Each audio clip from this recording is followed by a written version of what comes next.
Cancer की गांठ में से भी खून आएगा, पॉलिप में से भी खून आएगा। हमें क्यों शर्म करनी है? अपना जेट स्प्रे की जगह शार लगाना, हैंड शार लगाना यूज चाहिए। फास्ट फूड के जो जितना बड़ा रीज़न है एनल डिसऑर्डर का, उतना ही बड़ा एक रीज़न आज की डेट में ये भी है। और तली हुई चीज़ें, कलछी जिसमें लग जाए, समोसा वगैरह जैसी चीज़ें होती हैं, है ना, ये सब चीज़ें अवॉइड करनी चाहिए।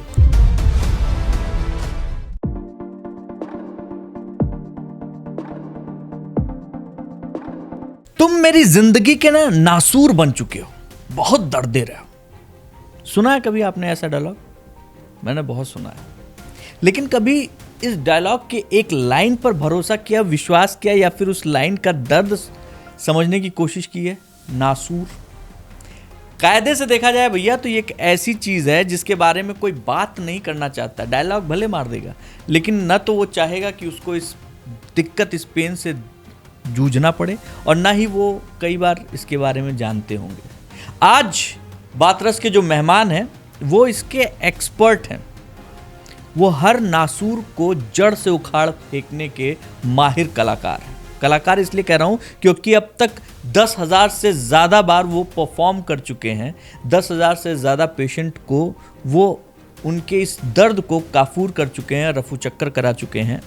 आज हमारे साथ एक ऐसे डॉक्टर हैं जो अपने पेशे में, अपने हाथ, अपने हुनर में इतने अच्छे हैं कि आप उनके पास जाएंगे तो थोड़ी दुख दर्द तो आपको उनसे बात करने से ही दूर हो जाएगा, क्योंकि बड़े मोहब्बत से बात करते हैं, और बाकी जो दुख दर्द कहीं है उसको वो अपने इलाज से दूर कर देते हैं। स्वागत कीजिए डॉक्टर अनुज त्यागी का, जिन्होंने 10,000 से ज़्यादा लोगों का जो पाइल्स, नासूर, फिस्टुला जैसी बीमारियां हैं वो दूर की हैं। बहुत बहुत स्वागत है doctor Anuj Tyagi. Thank you Digvijay ji. मैं एक चीज़ समझना चाहता हूँ, सबसे पहले यहीं से आता हूँ कि लोग, आपका एक मोटो लाइन है कि शर्माइए मत, इलाज कराइए। लोग इस चीज़ से बहुत ज़्यादा घबराते हैं, इस बीमारी से, कि भाई हमें पाइल्स, फिस्टुला, भकंदर, ये नाम से ही लोग डरते हैं। सबसे पहले तो मुझे आप बताइए कि ये इनमें अलग अलग बीमारियां हैं या फिर ये एक ही बीमारी को ही इतने नाम दिए गए हैं? नहीं, बिल्कुल।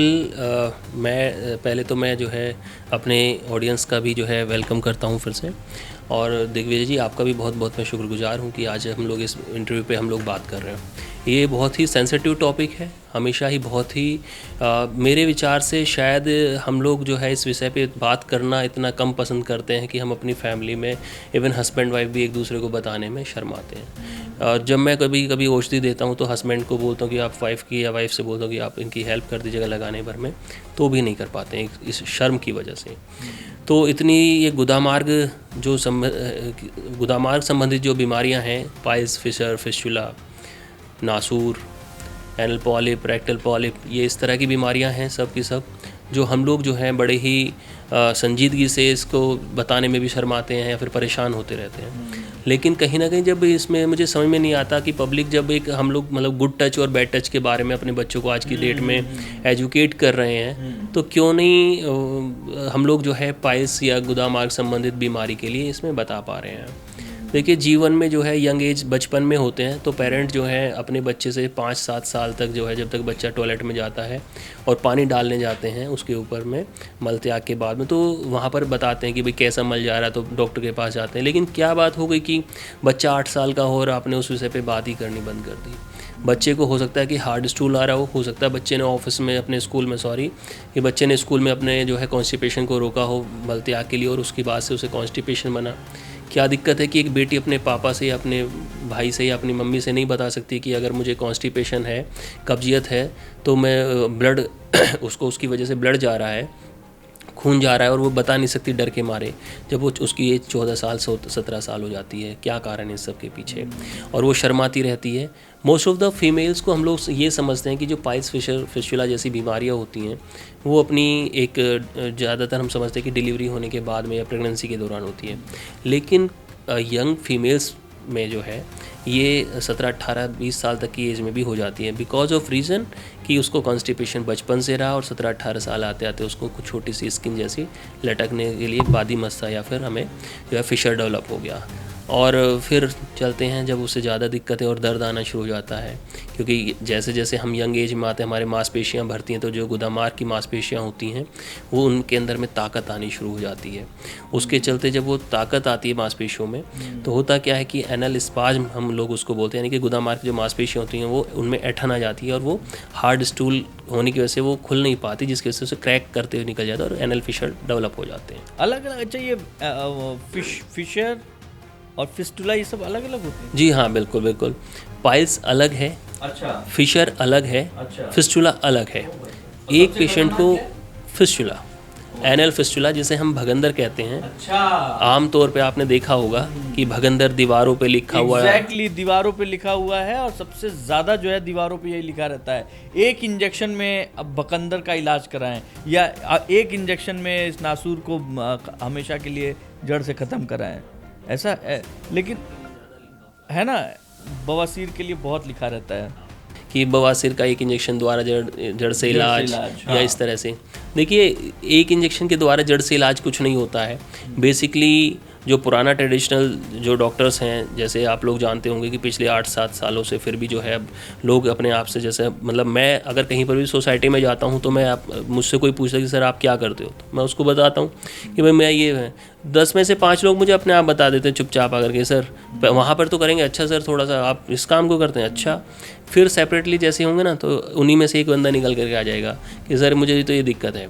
अब रही बात जड़ से इलाज करने वाली, पब्लिक की सोसाइटी क्योंकि अवेयरनेस नहीं है तो हर कुछ बार भी होता है तो तुरंत ही हर चीज़ में इंजेक्शन लगवाना शुरू कर देते हैं। इंजेक्शन केवल और केवल ग्रेड 1 के और ग्रेड 2 के इंटरनल हेमरोइड्स में लगता है, केवल और केवल खूनी मस्से में। देखिए, कैंसर की गांठ में से भी खून आएगा, पॉलिप में से भी खून आएगा, और फिशर में से भी हम लोगों ने बात करी, फिशर में से भी खून आएगा। तो जहाँ से भी थोड़ा सा छिलेगा, कटेगा, तुरंत खून आना शुरू हो जाएगा। तो क्या हर एक का इलाज जो है वो आपका इंजेक्शन ही हो गया? इंजेक्शन तो नहीं होगा, ठीक है। 3rd ग्रेड पर 4th ग्रेड पर आने के बाद उसका जो treatment, line of treatment change हो जाता है। लेकिन हमारी क्या चॉइस है कि साहब इंजेक्शन के द्वारा ठीक कर दीजिए, ठीक है, इंजेक्शन। और दूसरी बात ये भी है कि जो इंजेक्शन लगा करते थे, जो पहले लोग ट्रेडिशनल डॉक्टर्स लगाते थे, उसमें एसिड तेजाब के इंजेक्शन होते थे वो। अच्छा। जी हाँ बिल्कुल, उसके मतलब 40% केसेस ऐसे होते हैं जो फिस्टुला के होते हैं कि वो पेशेंट वो फिस्टुला में कन्वर्ट हो जाता है, क्योंकि तेजाब जब आप लगाते हो वहाँ पे मस्से में तो वो सारे में गलन करता है। जब सारे में गलन करेगा तो मस्सा तो छिल करके चला जाएगा, डेड हो जाएगा, वहाँ की सारी कैपिलरीज हैं वो सब डेड हो जाएंगी। लेकिन अगर वो डीप मसल कोट में गया तो वहाँ से क्या होगा, आपको वो वहीं पे रिटेन कर जाएगा, फाइब्रोसिस डेवलप करेगा, लेटर ऑन आने के बाद वहाँ पे पस कलेक्शन होगा, मल फीकल मैटर उसके अंदर में जाएगा, लेटिन जाएगी उसके अंदर में, और वो फिस्टुला के लिए कहीं ना कहीं गुदामार्ग के आजू बाजू कहीं पे फोड़ा बनेगा, और फोड़ा बनने के बाद में आपको वो फिर फूट जाएगा। और देखिए, भगंदर का मतलब होता है, मैं जो फिस्टुला के लिए हम बता रहे थे कि फिस्टुला जो है, अब उस जो एक इंजेक्शन जड़ से इलाज लेने गए थे, 60 मरीज ठीक हो गए, वो 200 के हाथ पकड़ के ले जाएंगे, ठीक है, जो भी ट्रेडिशनल डॉक्टर के पास में। लेकिन जो बाकी डॉक्टर्स हैं, जो बाकी 40 मरीज हैं जिनका फिस्टुला हो गया, वो चुपचाप जो है इधर उधर फिर भटकते रहेंगे, या फिर उन्हें बाद में हमारी उसमें आना रहेगा कि भाई कहीं ना कहीं ढूंढ करके हम लोग एक जो है ट्रीटमेंट लें। फाइनली ये फिस्टुला कैसे कन्वर्ट हो गया, कैसे बन गया, फिर इस तरह की चीज़ें होती हैं। डॉक्टर अनुज, एक बड़ी इम्पॉर्टेंट चीज़ है, लोग इसका बहुत फ़ायदा उठाते हैं। हम लोग की आधी मतलब असली भारत तो गांव में बसता है, बहुत फ़ायदा उठाते हैं वो लोग जो कि झोला छाप हैं, जिनको कुछ नहीं आता। वो लोग कुछ भी देकर, कुछ भी समझाकर और आपको मतलब अपना उल्लू सीधा करते हैं, आपसे पैसा लेते हैं, आपको कुछ भी दे देते हैं हाथ में, कहते हैं इससे ठीक हो जाएगा, ये कर लो, वो कर लो, अलग अलग तरीके के उपाय बताते हैं। यहाँ पे आपसे मैं ये जानना चाहता हूँ कि इस तरीके की जो घरेलू इलाज है उसके बारे में भी बताइए, और इस तरीके के झोला छाप लोगों से कैसे इनको पहचाने, कैसे इनसे दूर रहें, ये भी बताइए। बिल्कुल, तो पहले गांव की आबादी ज़्यादा है हिंदुस्तान में, तो उस विषय पे बात करते हैं। ज़्यादातर गांव में लोग देखते हैं कि फलां आदमी के पास चल जाओ, वो कोई घास देगा या कोई राख देगा, है ना। देखिए, ज़्यादातर जो मोस्ट ऑफ द टाइम है वो मैं आपको बताता हूँ, आप भी कल से शुरू कर सकते हैं अपना। देखिए, आयुर्वेद में वर्णन है नारिकेल भस्म का, जो नारियल की जटा हम लोग अक्सर जो है नवदुर्गा में निकालते हैं, नारियल छीलते टाइम पे आप उसको जला लीजिए और उसकी पुड़िया बना कर लीजिए और वो अपना देना शुरू कर दिए, ब्लीडिंग हेमरेज में अच्छा काम करता है। अगर आपको दूध में देना है कुछ डाल करके तो आप नींबू के साथ दूध दे सकते हैं, अगर आपको केले के अंदर मिक्स करके देना तो आप कपूर दे सकते हैं, ठीक है। और इन सब चीज़ों का सब कुछ लिखा हुआ है, और मैं ये नहीं कहता कि किताबों में लिखा हुआ है, नारिकेल भस्म का जो है वर्णन है प्रॉपर, और दूध के साथ में अम्ल रस का वर्णन है। बाकी जो दूसरी चीज़ें हैं उनका कहीं पर वर्णन नहीं है, जैसे कपूर केले के अंदर, लेकिन कपूर अपने आप में ही वो ब्लीडिंग को रोकने वाली है, ठीक है, तो वो स्कंदन करती है इस तरह से, और ये थोड़ा सा है। लेकिन हाँ, इसका यूज जो है गलत तरीके से करना कि आप फला डॉक्टर के पास चले जाइए, फलाने के लिए चले जाइए और वो उसके बाद में पैसे बनाते रहें, ये गलत चीज़ है, ठीक है। लेकिन एक मेरा एक ख़ास बात ये है दिग्विजय जी कि आप चले जाइए, मुझे आपके वहाँ जा कर के दिखाने से ऐतराज़ नहीं है। एज ए डॉक्टर मुझे क्यों ऐतराज़ हो सकता है, आप अपनी ज़िंदगी के खुद स्वयं मालिक हैं। लेकिन मेरा ये कहना है कि अगर मान लिया वो जो ब्लीडिंग हो रही है और आप चाहते हो कि मेरे फलां से दवा लेकर के मेरी कंट्रोल हो जाए, अच्छी बात है, लेकिन क्या पता वो ब्लीडिंग आपकी जो है कैंसर की गांठ से हो, फिशर से हो, क्योंकि ये तो केवल और केवल ब्लीडिंग हेमोरेड्स में जो है अगर है तो उसका खून तो रोक देगा, लेकिन आप चेक कराइए। इसीलिए मेरी टैगलाइन क्या है, शर्माए नहीं इलाज कराएं, है ना। क्योंकि जब आप उसका एटलीस्ट आप वंस ए वाइल आपने जो है आपने एक डॉक्टर को दिखाया, डॉक्टर ने अपना फिंगर रखा, चेक करा, एग्जामिनेशन करा कि कोई इस तरह के अंदर में फाइंडिंग्स नहीं है कि जो उसमें कोई गांठ बन रही हो या कोई और बीमारी ना बन रही हो, ठीक है। डॉक्टर ने आपको दवाई दे दी, उसका काम पूरा हो गया, आपने ली नहीं ली उनसे बात खत्म, वो खरीदी नहीं खरीदी, आपने चाहे आप नियर बाई डॉक्टर्स के लिए जा कर के लीजिए। लेकिन मेरा पर्पज़ ये है आम आदमी की जागरूकता के लिए कि आप एक बार एग्जामिनेशन जरूर कराएं अपने नियर बाई डॉक्टर्स के पास में। अगर आपको ये सारे लक्षण मिल रहे हैं, कुछ भी लक्षण है, तो आप एक बार डॉक्टर से एग्जामिनेशन कराएं। जब वो कहते हैं ठीक है, अब आप उसके बाद ट्रीटमेंट ऑफ एरिया बहुत सारा है, तो आप ट्रीटमेंट आप अपनी चॉइस ऑफ ट्रीटमेंट आपकी है ना, तो इसमें कोई दिक्कत नहीं है, आप चॉइस ऑफ ट्रीटमेंट आप अपनी रखें। लेकिन एक बार ज़रूर किसी ना किसी डॉक्टर से एग्जामिन जरूर करा लें। ये जो आप टीवी पे ऐड देखते हैं कि टीवी पे ऐड देखा और आपने दवाई ले आए, आप उंगली रखवा करके एक बार डॉक्टर को देखने दीजिए। मैं बताता हूँ आपको कि मेरे पर्सनल क्लिनिक पे मैं डेली के मैं मंथली जो है लगभग 500-700 पेशेंट देखता हूँ, ठीक है। और इस तरीके से हमारे यहाँ पर ऐसा नहीं होता कि अगर मैं हर दूसरे महीने में मुझे यहाँ पर एक कैंसर का गांठ जो है मिलती है गुदा मार्ग में, जिसके बाद में जब हम लोग उसके टेस्ट कराते हैं, टिश्यू बायोप्सी वगैरह निकलवाते हैं या रिपोर्ट्स कराते हैं, तो उसमें वो पॉजिटिव आता है, बड़ा दुख होता है ना। और ये ट्रीटेबल है, ट्रीटेबल भी है, ट्रीटमेंट जो उसका कैंसर का है ट्रीटेबल है, लेकिन पता तो हो। एग्जैक्टली पता तो हो, नहीं तो फिर आपने खून रुक गया, आप जो है शांत हो गए कि अरे जी हमारा तो काम हो गया, हमारा तो कोई दिक्कत नहीं। एग्जैक्टली हमारे यहाँ पे ये प्रॉब्लम तो किसी को भी होती है, लेकिन डॉक्टर अनुज एक सबसे बड़ी दिक्कत क्या है, सबसे बड़ी दिक्कत ये है कि इस प्रॉब्लम में महिलाओं के लिए, ख़ास तौर पे महिलाओं की अगर बात करें तो लोग बहुत शर्माते हैं। आप अपनी बातें जो है, अपनी चीज़ें, अपनी बात, अपनी अथॉरिटी रखते ही नहीं हैं, शर्माते बहुत हैं कि अरे क्या ही जाना, और आपस में भी बात करके वहीं पे सुलटा लिया। डॉक्टर के पास तो छोड़िए, किसी बाहर के आदमी से भी नहीं बात करनी है, डॉक्टर तो बहुत दूर की बात है। और जब वो वहाँ पे स्थिति जब बहुत ख़राब हो जाती है, दयनीय हो जाती है, तो लोग आपके या किसी और डॉक्टर के पास पहुँचते हैं। कैसे पहचानें कि ये चीज़, ये सिम्टम है कि आपको पाइल्स, फिस्टुला या फिर फिशर, इस तरीके की कोई एक बीमारी आपके पास आ रही है? देखिए, मोस्ट कॉमन हिस्ट्री टेकिंग होता है। हिस्ट्री में पेशेंट बताता है कि अगर पेन के साथ में ड्रॉप ऑफ ब्लड्स है, क्योंकि 5-7 लक्षण हैं मोटे तौर पे, 4-5 लक्षण हैं कि भाई खून आ गया, कुछ मांस मस्सा से लटक रहा है, बाहरी चमड़ी सी है, कुछ अंदर से बाहर आता है, कोई एक फोड़ा सा बन रहा है, दाना सा है, एक पॉइंट सा है जहाँ से जो है दाने जैसा है और उसमें से चिपचिपाहट से पस सी जैसी आती है। ये मोस्ट कॉमन जो है वो यही 4-5 लक्षण है। और रही बात महिलाओं की दिक्कत की, तो आप ये समझ लीजिए कि जब पेशेंट अपने अटेंडेंट के साथ में आती है, अगर कोई महिला है लड़की, तो उसकी वो अपनी मदर, वो आकर के बैठ जाएगी और उसकी मदर या उसके पेरेंट जो है, भाई या तो खैर नहीं आते साथ में। देखिए ये कितनी शर्म की बात है कि ट्रीटमेंट के लिए या तो अपनी मदर के साथ आती हैं, अपने भाई के या पापा को जो है अवॉइड करके आती हैं, मौसी बुआ के साथ आती हैं। लेकिन वहाँ आने के बाद हिस्ट्री भी पेशेंट खुद नहीं देता है, वो उसकी तरफ देखने लग जाता है, अपने जो गार्जियन आए उनकी तरफ देखते हैं, वो बताते हैं। तो फिर मैं जब उनसे पूछता हूँ, बेटे बीमारी आपको है, आपको बताना चाहिए, आपको क्या शिकायत है, ठीक है, तब वो बताता है, तब उसकी हिचक खुलती है, क्योंकि पेशेंट खुद मुझसे शर्माता है, लेकिन हमें हमें क्यों शर्म करनी है। मैं उससे जब जान पूछ कर पूछता हूँ तब फिर उसके अंदर से बताता है, सब सारी चीज़ें बताएगा, साहब ये दिक्कत है।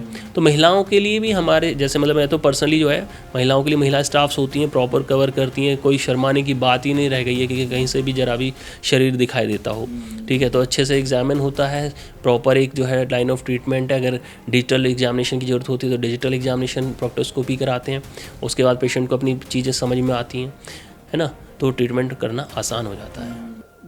एक चीज़ और बताइए, जितने लोग घर पे बैठे हुए हैं, देखिए भैया सुबह पॉटी सबको जानी है, खाना सबको उलझुल खाना है भाई, चाहे कोई कितना भी जो है फिटनेस रिजीम हो, लेकिन वो जो है जॉन अब्राहम की तरफ 20 साल के लिए मिठाई नहीं छोड़ सकता। मैं अपने जैसे आम इंसान की बात कर रहा हूँ भाई। ऐसे में घर में जो है आप क्या क्या जैसे अपने एनल केयर के लिए क्या क्या सावधानियाँ बरतें, क्योंकि नॉर्मली मैंने एक चीज़ और देखी है कि जैसे जेट स्प्रे यूज़ करते हैं लोग, और वो कई बार जेट स्प्रे ऐसा रहता है कई जगहों का कि मारा तो ऐसा लगा रॉकेट निकला है और सट से आप उड़ गए हैं आप, होता है ऐसा। लेकिन वो चीज़ जो है ना, उसके बाद बहुत देर तक आपका वम्पू दुख रहा है, अरे यार ये क्या ही मार दिया। क्या क्या सावधानियां बरतनी चाहिए जिससे आप अपनी चीज़ों को व्यवस्थित रख सकें और आप यहाँ तक न पहुँचें? देखिए ये तो जो है, जब हम लोग कहीं पे मकान या दुकान या ऑफिस ले रहे हैं ना, तो वहाँ के जो बिल्डर्स हैं, ठीक है, आपको या तो अपना जेट स्प्रे की जगह शार लगाना, हैंड शार लगाना यूज़ चाहिए बेसिकली, ठीक है, क्योंकि ये एक मोस्ट कॉमन है। हालिया में हम लोग ये तो कहते कहते चिल्ला रहे हैं कि भाई फास्ट फूड के जो जितना बड़ा रीज़न है एनल डिसऑर्डर का, उतना ही बड़ा एक रीज़न आज की डेट में ये भी है। और तीसरा रीज़न है बाइक और सिटिंग जॉब। अच्छा, जितने भाई आजकल सब देखो आप, जो भी आजकल कितनी सारी ब्लिंकिट, जेप्टो, जोमेटो, ना जाने की क्या क्या जो सारी के सारी बाइक वाली हैं, सारी ड्राइविंग वाली, नई नई जितने भी इंटरप्रेन्योरशिप आए हैं सब के सब वही हैं, सबकी जॉब वही है। अब आईटी क्षेत्र बढ़ गया, सबकी सेटिंग जॉब है, बैंकर्स बढ़ गए, सबकी सेटिंग जॉब है, यूट्यूबर्स हैं, वीडियोज़ बना रहे, सबकी सेटिंग जॉब है इवन। तो मोस्ट ऑफ द कॉमन जो सेटिंग जॉब्स है उन लोगों में ये कंडीशन ज़्यादा रहती है। और रही बात जैसे हम लोग बात कर रहे थे जेट प्रेशर की, बिल्कुल डेफिनेटली उसका इतना ज़्यादा प्रेशर रहता है, हाथ कोई लगाना यूज़ नहीं करता। मैं फिर भी आपको गाइड करूँगा कि आप वहाँ पर अपना हैंड शार यूज़ करिए। और हैंड शार में भी जब आपका जो हैंड शार का जो प्रेशर है वो आपका हाथ पे गिरे, ना कि सीधे डायरेक्ट जो है आपके एनल ओपनिंग पे, क्योंकि वहाँ की म्यूकोजा होती है और बहुत ही झिल्ली जो है वो बहुत ही महीन होती है और उसमें कट लग जाता है, फिर वो फिशर बन जाती है और फिर डॉक्टर्स के पास जाना पड़ता है। भोजन की बात करें, अगर आहार की बात करें, क्या क्या चीज़ें डॉक्टर साहब हमें जो है खानी चाहिए और क्या क्या चीज़ों से बचना चाहिए? कायदे से तो सब लोग कहेंगे अरे तेल मसाले से बचो यार, और जो है कुछ अच्छा अच्छा खाओ यार, फल फूल खाओ, ऐसे तो जो है तो कहने के लिए तो बोल दिया आपने, लेकिन कुछ पर्टिकुलर चीज़ें होती होंगी ना जिनको जो है जिनका सेवन करने से आपको बहुत ही फ़ायदा मिलना है। देखिए आयुर्वेद में जो है 3 चीज़ों का हमेशा ही बहुत ज़्यादा बताया है, आहार, विहार और आपकी निद्रा। तो निद्रा की साइकिल अगर आपकी टूटती है, ठीक है, तो मेटाबॉलिक डिसऑर्डर बनेंगे ही बनेंगे। मेटाबॉलिक डिसऑर्डर सबसे ज़्यादा हैम्पर जो सबसे शुरुआत में करेगा वो आपके लीवर को करेगा।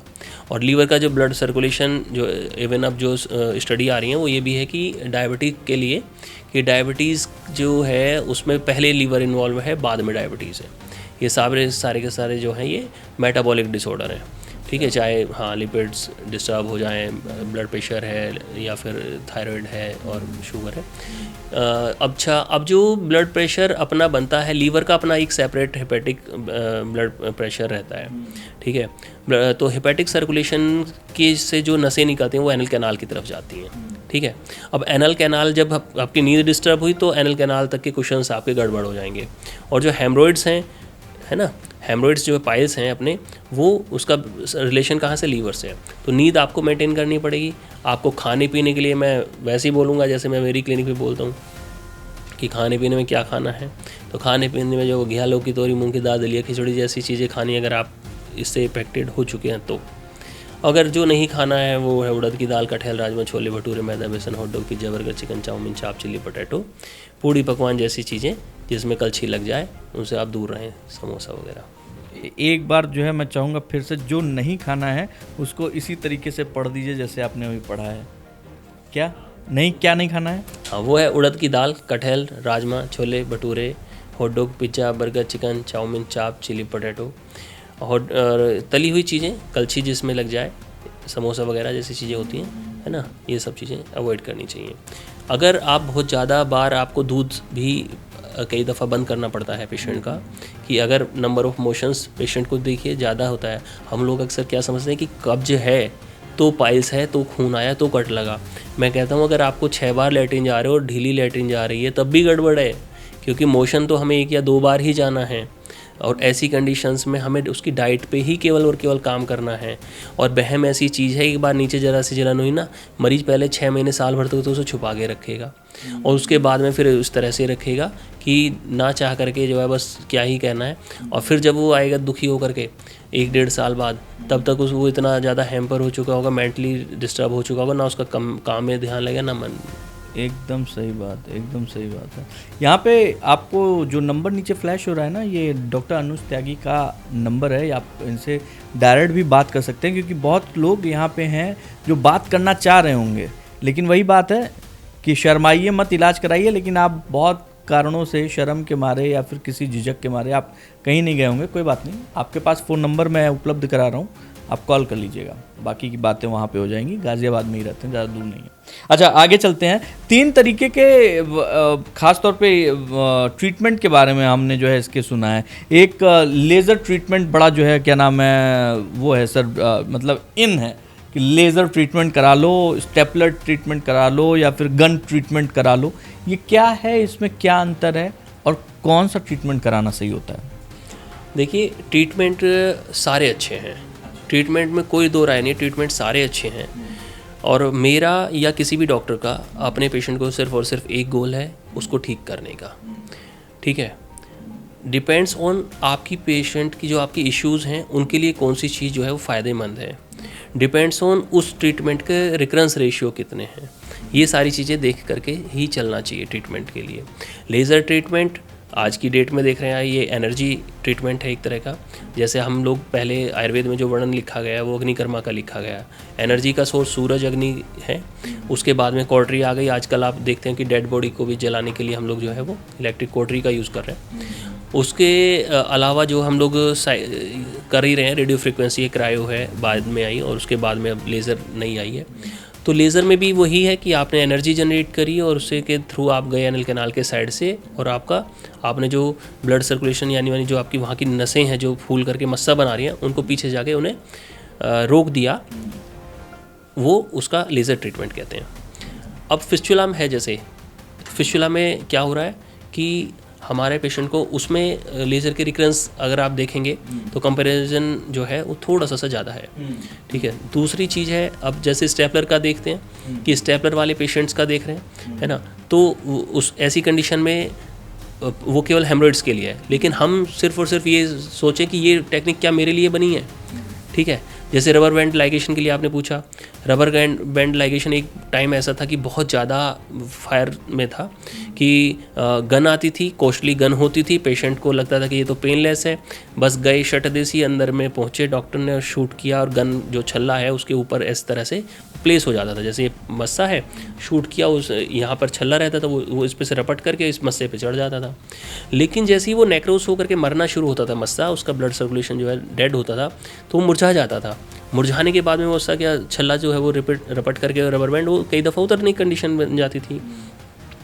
जब वो रपट के गिर जाता या तो ऐसी कंडीशन में ब्लीडिंग होती थी, क्योंकि वो जो मस्सा है अभी मरा तो नहीं है, उसमें से फिर ब्लीडिंग ज़्यादा हो जाती, वो तो दोबारा से रीजनरेट हो जाता था, या फिर पेन बहुत ज़्यादा होता था ऐसी कंडीशन में, दोनों कंडीशन। तो अभी आपने देखा कि मार्केट में अभी ये वाला ट्रीटमेंट जो बहुत सबसाइड हो गया है। तो मशीनें हैं, टेक्निक्स और भी आएंगी, नई नई टेक्निक्स आएंगी। ठीक है, और पुरानी जब इन पे जैसे कोई भी मशीन, अभी आप देख रहे हैं कि हर 4-5 साल बाद भी एक टेक्निक नई आ जाती है, हर 4-5 साल पे एक टेक्निक नई आ जाती है। मैं जो ट्रीटमेंट करता हूँ, मैं शारसूत्रा करता हूँ बेसिकली। शारसूत्रा में कोई जो पीछे हमने लाइगेशन किया है कहीं से कहीं तक नहीं सरक के जा सकता। ठीक है, शारसूत्रा में जो शार लगा होता है वो फिस्चुला के लिए भी बेहतरीन काम करता है। वो सारी चीज़ें जितने भी जो 4-5 कंडीशन है फिस्चुला को ठीक करने की, वो उन पे पूरा तरीके से निखरता है कि पूरा आता है। उसका रिकरेंस रेशियो जो है फिस्चुला में आप देखते हैं कि कितना उसका बढ़िया बेहतरीन है, उसका 98.6% जो है जो फ्रेश फिस्चुला रहते हैं, ठीक है, उनमें है। और ये हाइब्रिड टेक्निक्स आजकल जैसे लोग काम कर रहे हैं कि शार सूत्रा विद जो आपके फिजिक्स के जितने भी इक्विपमेंट्स आ रहे हैं उनको एसोसिएट करते हुए हम लोग जो है काम कर रहे हैं, तो इससे जो है रिजल्ट जो है वो बेहतरीन आ रहे हैं, है ना। बस्ती और पंचकर्म भी इसमें, इसके बारे में बताइए ना, ये क्या है? ये आयुर्वेद में इस पंचकर्म तो खूब सुनने में आता है, लेकिन क्या इसका भी जो है इन सब चीज़ों से कोई जुड़ाव है? मतलब इससे कुछ फ़ायदा होता है इस तरीके के प्रॉब्लम्स में, पाइल्स, फिशर और इन सब में? बस्ती और पाइल्स फिशर फिस्टुला के लिए मैं सिर्फ 2 तरीके से बताता हूँ आपको कि पंचकर्मा में बस्ती का ही मैं बताता हूँ, क्योंकि इसमें जो है अपना 2 चीज़ें ही यही ज़्यादा सदुपयोग में आती है। देखिए, कॉम्प्लिकेशन तो ये है कि अगर आपने प्रॉपर बस्ती नहीं लगवाई, यानी कि बस्ती का मतलब होता है एनीमा, जैसे एनीमा लगाते हैं ना, हॉस्पिटलाइज आप हो जाते हैं, तो उसमें ऐसी कंडीशन में क्या होता है कि आपने दवाइयाँ होती हैं और एक पाइप के माध्यम से, जैसे आईवी फ्लूइड चलता है, बोतल चलती है ग्लूकोज की, उसी तरह से होता है, एक पाइप होता है, उसे आपके एनस में प्लेस कर दिया जाता है और वो दवाई जो है डाल देते हैं, जिसे हम लोग डिटॉक्स करके भी बड़ा उसमें करते हैं कि भाई डिटॉक्स कराने जा रहे हैं। लेकिन अगर आपके सही हाथ से नहीं लगा तो वहीं पे जो फिशर है, आयुर्वेद में परिकृति का उसका वर्णन करके है, जो फिशर है तो वो एनल फिशर डेवलप हो जाएगा। अक्सर आप देखेंगे कि जो हमारे मरीज ये एक बहुत मोस्ट कॉमन, मैंने कुछ बीमारियां छाट रखी हैं जिनके मरीजों में मुझे पता होता है कि इसमें फिशर पक्का आने वाला है। देखिए, कार्डियक पेशेंट है, अभी लेटना हिलना सब कुछ बंद है, उसका सर्जरी हुई है, प्रेगनेंसी से पहले अक्सर जो है महिलाओं को एनीमा दिया जाता है, या फिर बहुत सारी बीमारियों में अगर आप बेड रिडन है, जैसे कभी भी अगर आपको एनीमा लगा है तो क्या होगा, उसका जो प्लास्टिक होता है वो बहुत अच्छा नहीं होता। आपने देखा होगा एनीमा का प्लास्टिक अच्छा नहीं होता, और आपने इजीली गया और आराम से नहीं आया तो स्क्रैच करते हुए आ गया, तो वो पेशेंट बाद में, मैं पूछता हूँ, कोई पेशेंट कहते हैं साहब ये मरीज अभी आए थे, 2 महीने पहले इनका अस्पताल में भर्ती हुए थे और ये बेड रिडन थे, इनको अब स्क्रैच हो गया, खून आ रहा है या फिर इन्हें दर्द हो रहा है। तो मैं पूछता हूँ कि क्या आपको एनीमा लगा था वहाँ पे? तो ये एक कॉम्प्लिकेशन है आपको एनीमा का। और बस्ती जो होती है, आयुर्वेदिक जो बस्तियाँ होती हैं, उसमें भी कॉम्प्लिकेशंस में आता है। लेकिन आपको ऐसा अगर हो भी रहा है तो देख रेख में करें, लेकिन अगर आपको ऐसा लग रहा है कि थोड़ा बहुत कहीं कट या छिलन हो गई है तो तुरंत ही डॉक्टर से मिलें, उसे नेग्लिजेंसी में ना डालें, ट्रीटमेंट हो जाएगा, कोई दिक्कत नहीं है। ये हम लोग जो है स्पेशली एक ही प्रॉब्लम के बारे में बात करें, मतलब वो एनल से जुड़ी हुई प्रॉब्लम है, लेकिन ये प्रॉब्लम यहाँ से भी शुरू होती है। कई बार आप जो है मानसिक तनाव बहुत ले रहे हैं, चिंता में पड़े हुए हैं, बहुत बार बहुत कुछ सोच डालते हैं, उसकी वजह से भी वहाँ पे दिक्कत हो जाती है। यहाँ तनाव लिया, दिक्कत यहाँ हो, बिल्कुल हो सकती है। हाँ, देखिए, सबसे पहले तो यही है कि अगर किसी को, हम लोगों ने बताया था कि जब पेशेंट शर्माता रहता है, इसको किसी से बताता नहीं है, और ना बताने का नतीजा कि बीमारी बढ़ती चली जाती है। अच्छा, दूसरी चीज़ है, आजकल आपने देखे होंगे बहुत सारे पॉडकास्ट आजकल आ रहा है कि ब्रेन और गट के बारे में देखा होगा आपने, काफ़ी सारे जो स्पेशलिस्ट हैं उसके बारे में बात कर रहे हैं अपने अपने एक्सपर्ट फील्ड में, कि गट्स जो हैं ब्रेन आपस में कोऑर्डिनेट करते हैं, बात करते हैं, ठीक है, इनकी इंटरटॉक चलती है। तो उसमें क्या होता है कि आपका अगर गट ठीक नहीं है तो आपका मेंटल स्टेटस ठीक नहीं है। अगर ये तो जाहिर सी बात है। देखिए, मैं तो सीधे एक एग्जांपल से आपको बताता हूँ। आपका पेट भरा हुआ है, दिग्विजय भाई मेरे घर पे आए, मेरे घर पे खीर बनी है, मैंने कहा दिग्विजय भाई थोड़ी खीर, बोले यार पेट तो यहाँ तक भरा हुआ है लेकिन पसंद है मुझे खीर, तो चलो थोड़ी सी ला दो आप, और वो डाइजेस्ट भी हो जाएगी।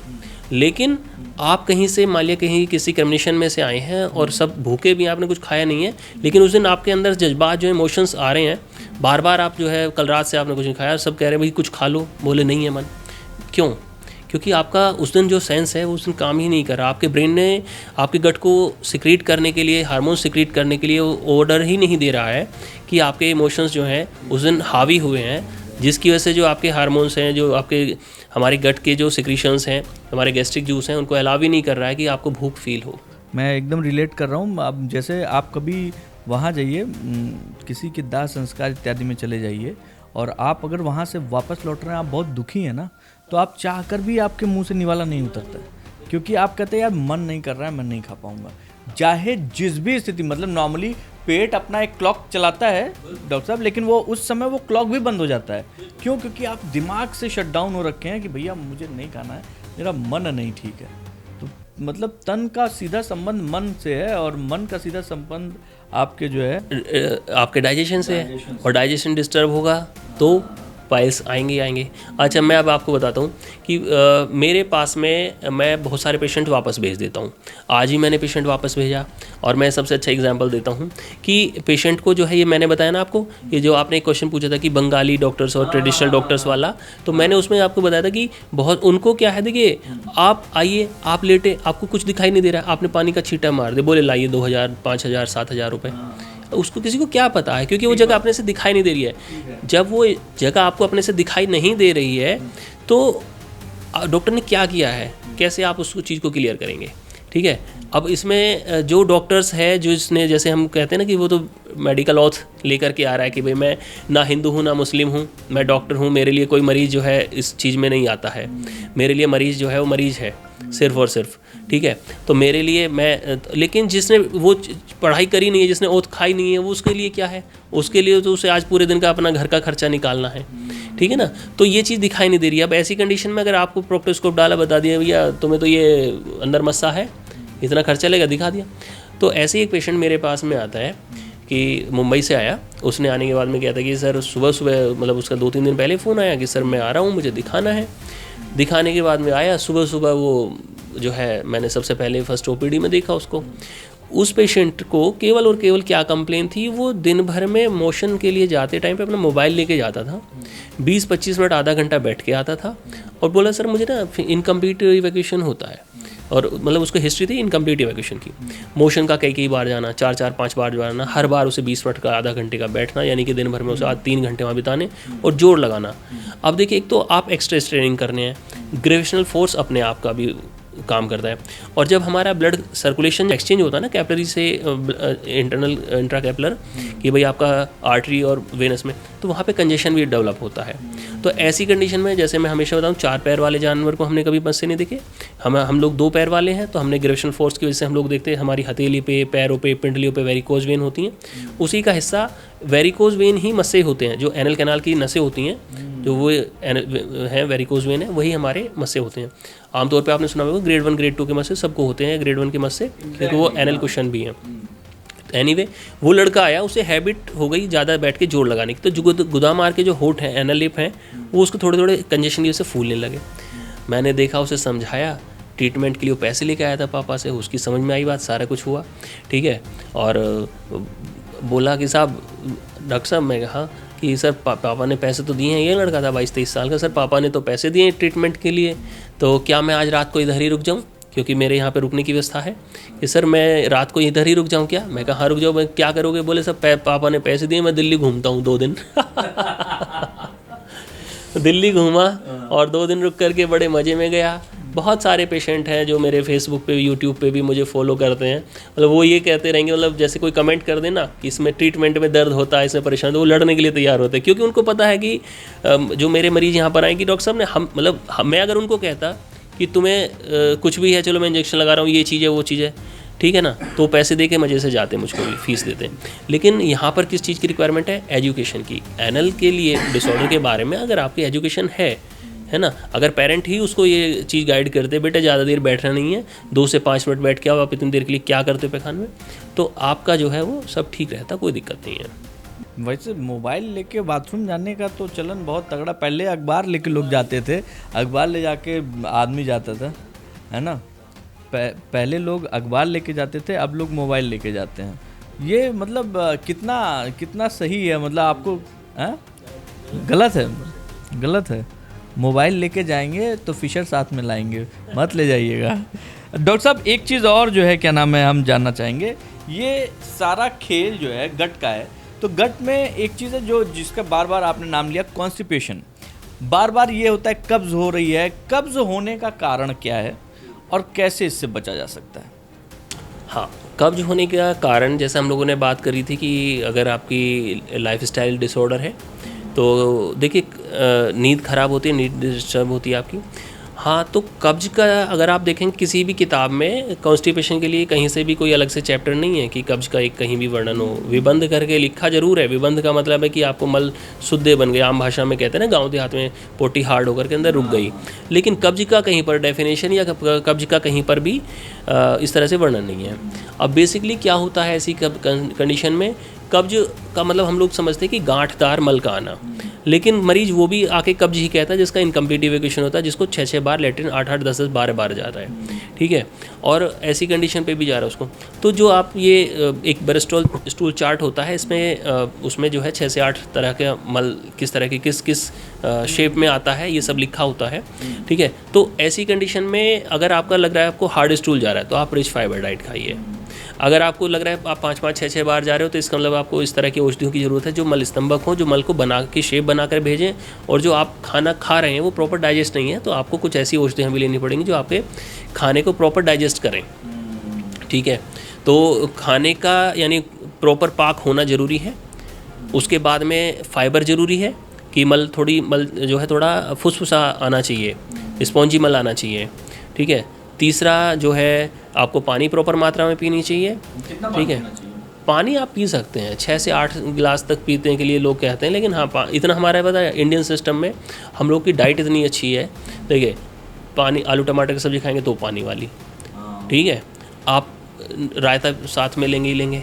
लिक्विड डाइट हमारे यहाँ पे बहुत है, और हम जो है हमारे यहाँ पे ब्रेड जो है वो ड्राई ब्रेड नहीं है, ठीक है। उसको ड्राई ब्रेड को गलाने के लिए आपको पानी ज़्यादा पीना पड़ेगा। आप ऐसा भी ना बन जाए कि पानी पी रहे हैं कि करीना कपूर की तरह हमारे फेस पे ग्लो आ जाएगा, बड़ा चला था ये वाला मीम, ठीक है, हाँ ठीक है। और ऐसा भी नहीं है कि हर टाइम आप जो है बस पानी पी रहे हो और टॉयलेट में जा रहे हो, ठीक है। तो पानी होना चाहिए 5-6 गिलास, क्योंकि आपके डेली रूटीन इतना अच्छा, आपके मुझे नहीं लगता है हिंदुस्तान में जो लगभग 70% लोग, 80% लोग ऐसे जिन्हें बिना दूध की नींद ही नहीं आती है। उनका दिन भर का 1 गिलास 2 मट्ठा गिलास। आप अगर हम अपने नॉर्थ इंडिया की तरफ चले जाएँ, हरियाणा, पंजाब और आधा ही उत्तर प्रदेश, दिल्ली, तो बिना मट्ठे के उनके चलते ही नहीं है, 2-2, 3-3 गिलास उनको पूरे दिन में मट्ठा हो जाता है। तो लिक्विड तो जा ही रहा है बॉडी के अंदर में। हाँ, तो कुल मिलाकर देखा जाए कि आपके पूरे तन का आपके मन से और आपके मन का आपके पेट से सीधा कनेक्शन है, और इस कनेक्शन का कनेक्शन आपके जो है वो एनल से है, मलद्वार से है, और उस तरीके की प्रॉब्लम से है जिस पे हम लोगों ने आज इतनी चर्चा की। डॉक्टर साहब बहुत बहुत शुक्रिया आपका। जाते जाते एक सलाह जितने भी दर्शक हैं उनको अगर आप दे सकें कि क्या ऐसी चीज़ें अपनाएं जिससे उनको पाइल्स, फिस्टुला, फिशर, बकंदर, इन सब से दूर रहें, आपके पास कम आने का मौका लगे उनको। बिल्कुल 2 से 3 चीज़ें हैं।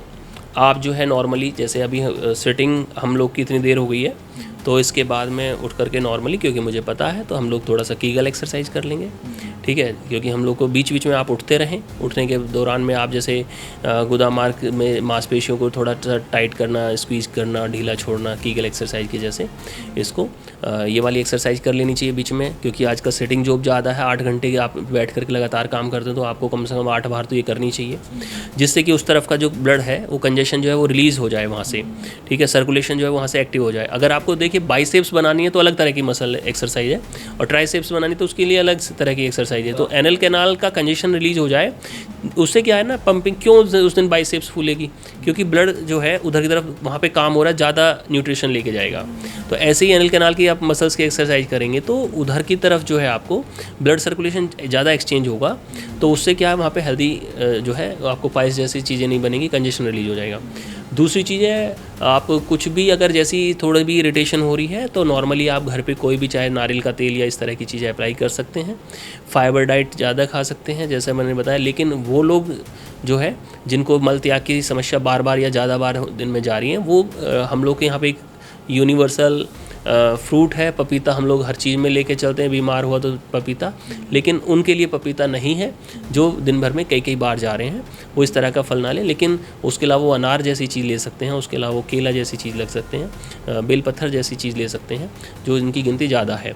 और जिनको टाइट हार्ड स्टूल जा रहा है उनको वो चीकू, पपीता, अमरूद जैसे फल खा सकते हैं, केला खा सकते हैं, सेब खा सकते हैं, संतरे खा सकते हैं, मौसमी खा सकते हैं, तमाम तरह के फल आते हैं। डॉक्टर साहब हमने तो फिल्मों में सुना है कि कई बार रियल लाइफ में भी ये डायलॉग निकल कर आ जाता है, तू मेरी ज़िंदगी का नासूर है, हैं? ये शब्द जो निकल कर आया, इसका ये नासूर शब्द का इलाज होता है, ये होता क्या है? होता है कोई दिक्कत, कोई बीमारी? बिल्कुल होती है। नासूर का मतलब होता है कि साइनस, है ना। साइनस का मतलब होता है, आयुर्वेद में नाड़ी व्रण करके लिखा है, यानी कि कोई ऐसा जख्म जिसका केवल एक बहुत ही छोटा सा मुंह हो, पिंपल्स जैसा इतना सा मुंह हो, और उसमें से वो ठीक हो जाएगा, सूख जाएगा, फिर वो दोबारा से हो जाएगा, फिर उसका 15 दिन 1 महीने बाद दोबारा से पानी आने लग जाएगा, है ना। तो इस तरह से उसको नासूर कहते हैं। मोस्ट ऑफ द जो साइनस बनते हैं वो 3 से 4 जगह पर ज़्यादा बनते हैं। सबसे ज़्यादा कॉमन जो है अपने यहाँ पर साइनस बनता है वो होता है पिलोनोडल साइनस। पिलोनोडल साइनस क्या होता है, जैसे हमारी रीढ़ की हड्डी जिस जगह पे जाके गुदा मार्ग से पहले ख़त्म होती है, तो नेटल क्लेफ्ट बोलते हैं दोनों बटक्स के बीच के एरिया को। तो वहाँ पर क्या होता है कि हमारी कमर पे, सर के चारों तरफ के कहीं के भी बाल जो हैं वो दोनों बटक्स के बीच में पहुँच जाते हैं। और वहाँ पर तक तो बाल जैसे भी जा रहा है, लेकिन वहाँ जाने के बाद क्या है, मॉइस्चर वॉइस्चर रहता है तो थोड़ा सा सीधा हो जाता है बाल। और जैसे वो बाल जो है पॉक करते करते स्किन में, उसके नीचे चमड़ी के नीचे ग्लैंड्स होती हैं जो वहाँ पे मॉइस्चर देती हैं, सीडोफ्रेस ग्लैंड होती हैं। तो ग्लैंड्स के बीच में उनको जो है वो पॉक करते करते बाल अंदर जाने शुरू हो जाते हैं उसके अंदर में। अब ये ठीक क्यों नहीं होता है, क्योंकि फॉरेन बॉडी है, बाल जो है वो एक फॉरेन बॉडी है। तो जब चमड़ी के अंदर चलेगी, बॉडी उसे एब्जॉर्ब कर नहीं सकती, तो वो थोड़े दिन अंदर स्टे करेंगे, फिर शरीर को गलाएंगे, फिर पस बनेगा, आप फोल्ड करके दवाई वगैरह लेंगे, उसे सुखाएंगे, फिर से अंदर बाल जो है वो हेल्दी होगा, फिर से दोबारा से बाल उसमें पस बना देंगे। तो ये नासूर जो है बिल्कुल होता है। नासूर हम नाड़ी व्रण भगंदर को भी कहते हैं, ठीक है। लेकिन भग, जैसे हम पेट को बोलते हैं उदर, वक्ष, कटी प्रदेश बोलते हैं आयुर्वेद में, ऐसी भग यानी उस पेरिनियम रीजन को हम लोग बोलते हैं भग प्रदेश, ठीक है। तो यानी कि ऐसा नासूर जो भग के अंदर खुले वो भगंदर है। यानी गुदामार्ग के पास में एक दाना सा बन जाएगा, बार बार फूटेगा, बार बार पानी आएगा, चिपचिपाहट सी आएगी, पसेवस आएगा और फिर से लगेगा। लेकिन वहाँ पर क्या है कि उसका टनल, उसकी 2 ओपनिंग है कि एक गुदामार्ग के अंदर है, उधर से मल को लेता है और उधर से आना शुरू हो जाता है, जो साइड से आता है गुदामार्ग से। एक बहुत पुराना श्लोक है, गुदश्य 2 अंगुले क्षेत्रे पार्श्व पीढ़ी का आकृति जगह भगंदर गया, कि यानी कि गुदामार्ग के 2 अंगुल की दूरी तक अगर कोई भी फोड़ा आपको बन रहा है, कोई भी दाना नासूर जैसा बन रहा है, तो वो आपको भगंदर है, उसको भगंदर यानी फिस्टुला समझ के इलाज किया जाए, ठीक है। ऐसे ही नाड़ी व्रण के लिखा गया है। क्षार सूत्र के लिए सब में सबसे ज़्यादा इसका वर्णन किया गया है कि नाड़ी व्रण चाहे कोई सा भी, उन सब में जो है श्रेष्ठ जो चिकित्सा है वो पैरासर्जिकल यानी कि अनुशस्त्र के रूप में आप क्षार सूत्र यूज़ करें, ये लिखा गया है आयुर्वेद में। तो उसमें नाड़ी व्रण में चाहे नासूर है और बहुत ही शानदार ट्रीटमेंट है, बहुत बड़ी बड़ी ग्राफ्टिंग, बहुत बड़ी बड़ी सर्जरीज की ज़रूरत नहीं है। और जो ट्रैक्शन है, जैसे देखिए अभी आप बैठ रहे हैं, दोनों बटक्स पे बैठ रहे हैं, मैं बैठा हूँ, मैंने एक पैर ऊपर लिया हुआ है। तो अगर कई दफ़ा पिरोनल साइनस की जब सर्जरी होती है, मैं आपके साथ तरह नहीं बैठ पाऊँगा। क्यों नहीं बैठ पाऊँगा? क्योंकि जैसे ही दोनों बम पे वजन आएगा हमारा, तो वो थोड़ा ट्रैक्शन लेंगे और आपकी वहाँ से उस एरिया में सर्जरी हो चुकी है, तो उससे ट्रैक्शन की वजह से वो खुल नहीं पाएगा पूरा। तो जैसे मैं पोजीशन में बैठा हूँ, इस पोजीशन में बैठेंगे, पैर के ऊपर पैर रख के उसको लेग ऑन लेग, तो वो ठीक उसे कंफर्टेबल लगेगा। लेकिन जैसे आप बैठे हैं वो उस तरह से नहीं बैठ पाएगा। अब सर्जरी हुई है उसकी, ये जो बीमारी है पहले जीप डिजीज़ के नाम से होती थी, और ये बीमारी है 40 साल से नीचे की एज में होती है ज़्यादातर, ठीक है। तो अब उसकी ज़िंदगी अभी 40 साल और पड़ी हुई है, तो 40 साल वो एक पैर कैसे करके बैठेगा, तो लाइफ हैम्पर हो जाती है। तो इसलिए नासूर खतरनाक बीमारी है। लेकिन क्षार सूत्र से कोई ट्रैक्शन नहीं ऐसे आता है, सारी चीज़ें बड़े अच्छे से रिजॉल्व होती हैं। क्षार सूत्र के बारे में क्या है, कैसे, हम फिर से कभी बात करेंगे, ठीक है। और बहुत ही शानदार ट्रीटमेंट है, और आप इजीली अपने डॉक्टर से मिलिए जब भी कोई भी दिक्कत होती है गुदामार्ग संबंधित। क्या बात है, thank you so much doctor Anuj Tyagi, आपने बहुत कीमती वक्त निकाला हमारे लिए, और मुझे लगता है आप लोग के सारे सवालों का जवाब मिल चुका होगा, खासतौर पे जिस प्रॉब्लम को लेकर आज हम लोग बात रस में बैठे हुए थे। बहुत बहुत शुक्रिया आपका इतना समय देने के लिए। कोई भी सवाल है आप यहाँ पे कमेंट करके पूछ सकते हैं, नंबर है डायरेक्ट, आप अनुज त्यागी जी को फ़ोन लगा सकते हैं। Thank you so much sir.